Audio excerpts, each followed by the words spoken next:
आज जमा होणार आहे। राज्यातील 92,71,000 शेतकऱ्यांना याचा लाभ मिळणार आहे। देशातील 9,70,00,000 शेतकऱ्यांच्या खात्यामध्ये 20,500 कोटी रुपये जमा होतील। पण वितरण आज होणार आहे आणि यावेळी राज्यातील एकूण 92,71,000 शेतकरी कुटुंबांना हप्त्याचं वितरण केलं जाईल। शेतकरी मित्रांनो, तुमच्या आमच्या अगतिकतेचा, लाचारीचा, गरजेचा गैरफायदा घेऊन काही लोकांनी याची दुकानदारी सुरू केलेली आहे।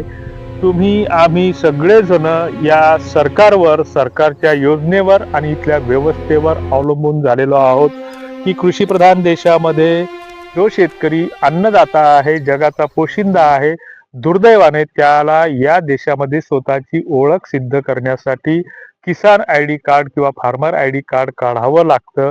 त्याच देशामध्ये लाडक्या बहिणीसारख्या योजना सुरू असताना 15,000 पुरुष बोगस लाभार्थी त्या ठिकाणी उघडकीस येतात आणि अशा स्थितीमध्ये पीक विमा योजना ही शेतकऱ्यांसाठी असलेली योजना ही इतर योजनांसारखी लाभदायी न ठरता त्याच्यामध्ये हजारो कोटी रुपयाचा घोटाळा होतो आणि 4,000 पेक्षा जास्त शेतकऱ्यांना काळ्या यादीत टाकले जातात। आपल्यातलेच तुमचे आमचे कोणीतरी भैताड बेलणे उठतात आणि शेतकऱ्यांच्या खात्याला नमोचा 8वा हप्ता जमा झाला। 93 लाख शेतकऱ्यांना असा GRच्या कुठल्या तरी बनावट कॉप्या दाखवतात आणि कुठल्या तरी सरकारच्या एखाद्या घोषणेचा किंवा एखाद्या जुन्याच क्लिपचा संदर्भ घेतात आणि तुमची आमची कुठेतरी दिशाभूल करतात, भावनिक दिशाभूल करतात आणि हे सगळ्या बातम्या खोट्या असतात।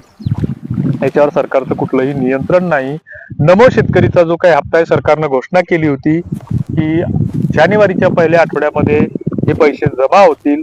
मात्र हे जमा करत असताना वित्त विभागानं अनेक वेळा सरकारकडे, कृषी मंत्रालयाकडे प्रस्ताव पाठवले की तुम्ही निधीची कुठेतरी तरतूद करून द्या किंवा पैशाची तरतूद करून द्या। मात्र सरकारकडून ते पैसे उपलब्ध करून देणं शक्य झालं नाही। PM किसानचा जो काही 22वा हप्ता आहे तर तो 20 फेब्रुवारीच्या नंतर जमा होईल अशी शक्यता वर्तवली जात आहे।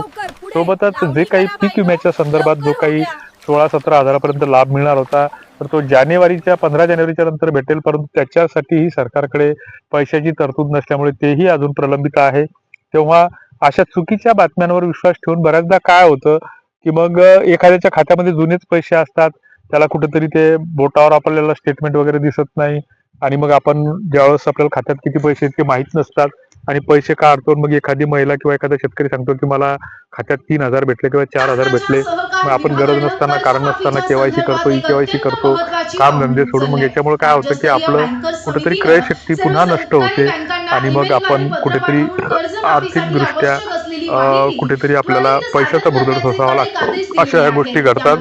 तेव्हा अशा बातम्यांवर विश्वास ठेवू नका, ठेवायचा तर ठेवा, परंतु हे सगळं अजून सरकारकडून कुठलेही पैसे असे जमा झालेले नाहीत किंवा कुणालाही मेसेज किंवा SMS आलेले नाही। तुर्तास धन्यवाद। तुमच्या काही सूचना फीडबॅक असतील तर कॉमेंट बॉक्समध्ये नक्की लिहा। धन्यवाद।